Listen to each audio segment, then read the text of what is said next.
Learning how to regulate your caloric intake is an important step in making a diet plan tailored to weight loss. Your diet is the most important aspect of your overall health, after all.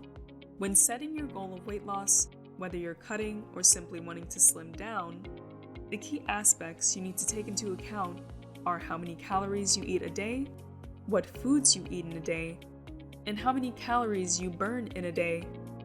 Your main goal is to burn more calories than you intake, and while that may seem easy, it's a lot more difficult than you think. But there are certain foods that you can eat that will help keep you full while not going over your calorie limit.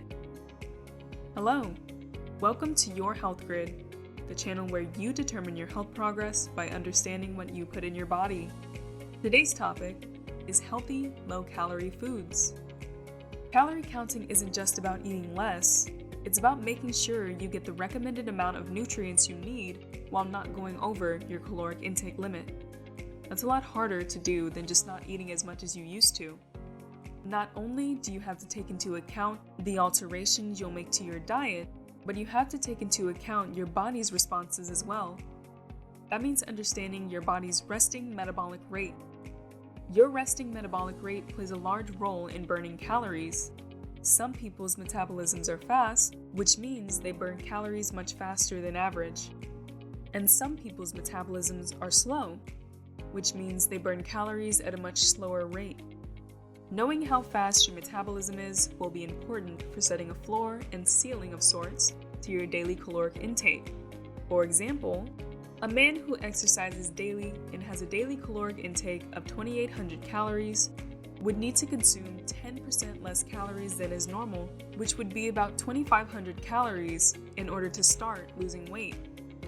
Once you know how many calories you should be eating a day, you then need to focus on what you're eating. Some foods have more calories than others, and some foods have more nutrients than others. In order to maximize your intake of nutrients while not taking in unnecessary calories, it's important to know which foods are low calorie but still healthy. First is meat and fish. At 198 calories for 6 ounces, we have lean grass-fed skirt steak. Skirt steak is known to be low calorie, but it's also rich in protein. With 6 ounces of skirt steak, you get 78% of your daily protein intake in one meal. This, along with chicken breast at 204 calories for 6 ounces, grilled top round steak at 276, and roasted turkey thigh at 280, you'll be hard-pressed to find a shortage of low-calorie meats in this list. If you're more of a pescatarian dieter, there are still high-protein fish that are low in calories, like yellowfin tuna, which has 84% of your daily protein intake with 184 calories in 6 ounces. Or 6 ounces of smoked salmon, which gives you 60% of your daily intake at only 198 calories. You'll have no shortage of protein while on a caloric deficit. Usually people who are using the cutting procedure increase their intake of high-protein, low-calorie foods to maintain their muscle mass.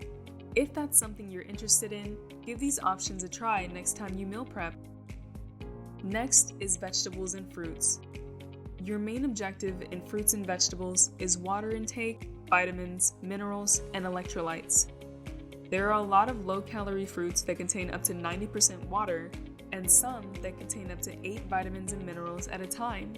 Some are apples, clementines, watermelon, Asian pears, strawberries, cantaloupes, peaches, and honeydew, all under 70 calories a cup and all over 86% water, and containing at least 6 vitamins and minerals. Fruits aren't the only food with a high water count.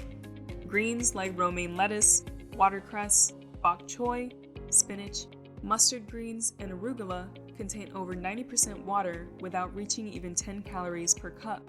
They're also filled with essential nutrients like vitamins C and D, iron, potassium, calcium, and phosphorus.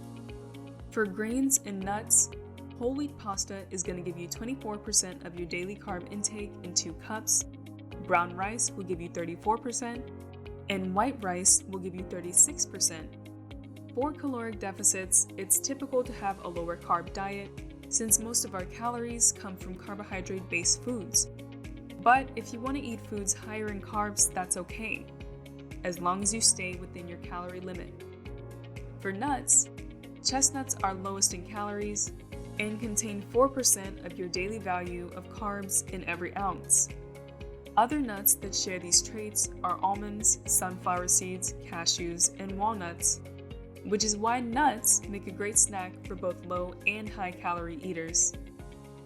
Those were some of the foods that you can incorporate into your low-calorie diet to maintain your nutrition requirements.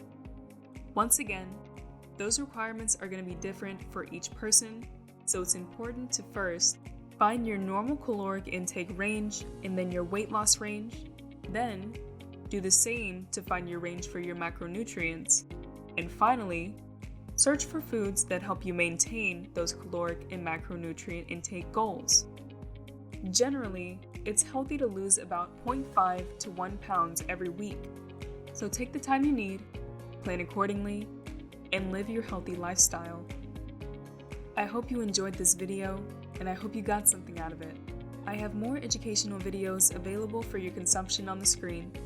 Don't forget to like and subscribe, and let me know what else you'd like to learn about in the comments. I read every single one. See you later!